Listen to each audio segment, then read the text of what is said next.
আশা করছি সকলেই ভালো আছো। আমিও মোটামুটি ভালো আছি। আজকে হলো স্যাটারডে আর এখন ঘড়িতে বাজে 8টা। আজকের ব্লগটা এডিট করতে গিয়ে কী যে বিপদে পড়েছি সেটা বলার বাইরে।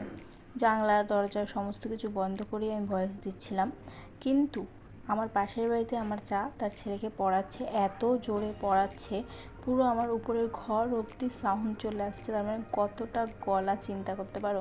আর তার মধ্যে পুরো ফাঁকা, সেই জন্য মনে হয় আরও বেশি সাউন্ডটা আসছে। আমি একটা ভয়েস 100 বার করে দিয়েছি, তার মধ্যে প্লেন যাচ্ছে, মানে কত সমস্যা। যাই হোক, তো তারপরে সকালবেলা আমি কিছুটা ড্রাই ফ্রুটস খেয়ে নিলাম, কাজু আর আমন্ড। তারপরে চলে আসলাম রান্নাঘরে রান্না করতে মানে আলু চচ্চড়ি করবো রুটি খাওয়ার জন্য। মা অলরেডি রুটি করে নিয়েছে। সকালবেলা তাল দিয়ে রুটিটা খেতে ভালো লাগে না, সেই জন্যে আমি আমার জন্য অল্প করে আলু চচ্চড়ি করে নিচ্ছি। প্রথমে কালো জিরে ফোড়ন দিয়ে দিয়েছি, তারপরে আলু টমেটো আর কাঁচা লঙ্কা দিয়ে ভালো করে নাড়াচাড়া দিয়ে লবণ হলুদ দিয়ে জল দিয়ে দিয়েছি।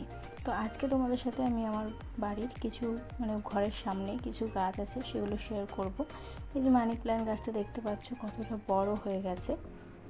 এখানে রয়েছে সাদা ফুলটা, এই ফুলটার নাম আমি জানি না, বাট খুব সুন্দর। আর টাইম ফুলের গাছগুলো অনেক রয়েছে, কিন্তু ফুল একদমই অল্প ফুটেছে। আর আমাদের বাড়ি যেখানে সেখানে তুলসী গাছ হয়ে যায়। আর এই যে থোকা টাইম ফুলটা সাদা কালারের, এটা কিন্তু খুব সুন্দর লাগে। আর এটা হচ্ছে একটা লক্ষ্মী জবার গাছ, ওই যে ছোটো ছোটো একদম এই রানী কালারের ফুলগুলো হয়, ভীষণ ভালো লাগে। আর এখানে রয়েছে একটা সাদা ফুলের গাছ, নয়নতারার গাছ, তারপরে দোপাটি ফুলের গাছ। এখানে রয়েছে একটা পান গাছ, যেটা মাথার দিকে কিছুটা পান পাতা হয়েছে আর গোড়ার দিকে মাঝে একদমই নেই। যদি তোমাদের সাথে ভোরবেলা উঠে আমি গাছগুলো শেয়ার করবো, তাহলে তখন আরও বেশি সুন্দর লাগবে, কারণ তখন গাছে অনেক ফুল থাকবে। এখন তো গাছে একটাও ফুল নেই। আর এদিকে আমাদের ডোজির অবস্থা দেখো, সমস্ত চেয়ারগুলো সরিয়ে ও একদম ওই কোনায় গিয়ে চুপটি করে শুয়ে আছে। তো আলু চচ্চড়িটা বসিয়ে এসে আমি এখানে কিছু জামা কাপড় ভাঁজ করে নিচ্ছি। কালকে ভিজা ছিল, এগুলো এখানে মেলে রেখেছিলাম, ফ্যানের হাওয়াতে শুকিয়ে গেছে। সেগুলোকে এখন ভাঁজ করে রেখে দিচ্ছি, কারণ এই জায়গাটা জামা কাপড় ঝুললে একদম দেখতে ভালো লাগে না, যেহেতু ঘরের সামনেটা।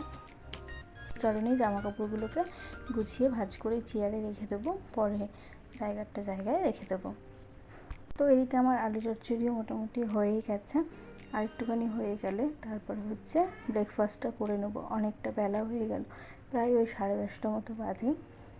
তো এখানে আমি আলু চচ্চড়ি করে নিয়েছিলাম আর একটা ডিমের পোচ করে নিয়েছিলাম আর দুটো রুটি করে নিয়েছি। সেটা দিয়ে এখন ব্রেকফাস্টটা চটপট করে সেরে নেবো। একদম ইয়াম্মি ব্রেকফাস্টটা করে নিয়ে দেন আমি উপরে চলে যাব, কারণ উপরের ঘরের কাজ এখনও অবধি করিনি। তারপরে সেই কাজগুলো করতে হবে চটপট করে, বিছনা তুলতে হবে, তারপরে ঘর ঝাড়ু দিতে হবে, ঘর মুছতে হবে, অনেক কাজ রয়েছে। এদিকে দেখো ঘুচু চলে এসেছিলো আর ডোজির গায়ে পা দিচ্ছিলো। ডোজি এখানে এখন চুপ করে বসে পড়বে। আমি এখানে এখন নিয়ে বসে গেছি শাক বাজবো। তো আমি ওকে বললাম তুই কিন্তু এখানে চুপটি করে বস, নাহলে কিন্তু খুব বলবো। আর আমি যখনই এখানে সবজি কাটতে বসি না কেন, ও এসে আমার পাশে এরকম বসে থাকে। আর ওর সাথে সাথেও আজকে দেখো ঘুচু চলে এসেছে, ও ডোজির মতো করে বসছে। আমি বলছি হ্যাঁ, এই যে একটা কুকুর ডোজি আর তুই আর একটা কুকুর, দুটো কুকুর। আজকে ভয়েস দিতে সত্যিই খুব কষ্ট হচ্ছিল, গরমও লাগছিল। আর তার মধ্যে শরীরটা যেহেতু খারাপ, সেই জন্য একভাবে আমি কথা বলতে পারি না, ভীষণ দম আটকে যায়। চটপট করে আমি বিছানাটা তুলে নেব। বিছানাটা তুলে অনেক কাজ রয়েছে, সেগুলো করে নেব, নিয়ে দেন হচ্ছে স্নানটা করে নেব। আর বেড কভারটা চেঞ্জ করব কয়দিন পর, কারণ এখনও পরিষ্কারই রয়েছে, কিছুদিন আগেই পেতেছিলাম। তো এখন প্রয়োজন নেই চেঞ্জ করার, যখন প্রয়োজন হবে তখন চেঞ্জ করে নেব। আর দেখো আমরা দুজন মানুষ আর কত বালিশ, কারণ আমার লাগে এতগুলো বালিশ। তো সেই জন্যই আমি বার করে রেখে দিয়েছি, এগুলো আর আলমারির ভিতরে ঢোকাইনি। এই নতুন বালিশগুলো আমি বার করেছিলাম আর সেগুলোকে ঢুকিয়ে রাখা হয়নি, ভেবেছি থাক ইউজই করিনি, কারণ পড়ে থাকলে না নষ্ট হয়ে যাবে। তো তারপরে আমি এখানে গাছের গোড়ায় কিছু আগোছালো গাছ রয়েছিল, সেগুলোকেই তুলে ফেলে দিচ্ছি। যেমন আমাদের জীবনে কিছু আগোছালো মানুষ থাকে যাদেরকে কোনো দরকারেই পড়ে না, তারা একদমই অদরকারি, তাদেরকে কিন্তু জীবন থেকে ছেঁটে ফেলাই ভালো। যত তাড়াতাড়ি তাদেরকে ছেঁটে ফেলতে পারবো, তত হয়তো আমরা ভালো থাকতে পারবো আর একটু বেশি।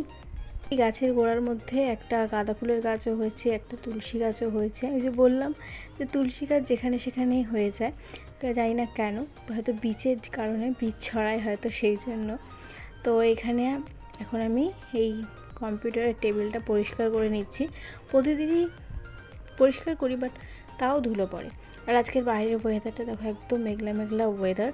আজকের ব্লগটা এই পর্যন্ত। কেমন লাগলো অবশ্যই কমেন্টস করে জানাবে। যদি ভালো লেগে থাকে অবশ্যই লাইক, কমেন্ট, শেয়ার অ্যান্ড অবশ্যই আমার চ্যানেলটি সাবস্ক্রাইব করে দেবে। টাটা, বাই, সবাই ভালো থেকো, সুস্থ থেকো। দেখা হবে নেক্সট কোনো ব্লগে।